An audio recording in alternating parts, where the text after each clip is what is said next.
আসসালামু আলাইকুম guys. Myanmar দেশটি অর্থনৈতিকভাবে দুর্বল হলেও সমরস্ত্র কিনতে আপত্তি করে না। মিয়ানমারের সবচেয়ে বড় পরিকল্পনা বিমান বাহিনীকে নিয়ে।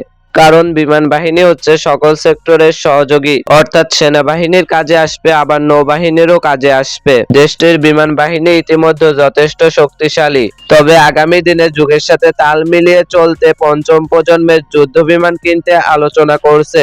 রাশিয়ায় আলোচনা করতে মিয়ানমারের প্রতিনিধি দলও পৌঁছেছিল, তবে সংখ্যার দিক থেকে বড় হবে না। 12, 16, 24-এর মধ্যে যে কোনো একটি সংখ্যা হবে। এছাড়াও শক্তিশালী অ্যাটাক হেলিকপ্টারের দিকে নজর দিচ্ছে দেশটি, কারণ বিদ্রোহ গোষ্ঠী দমনে অ্যাটাক হেলিকপ্টার সবচেয়ে কার্যকরী সমরাস্ত্র।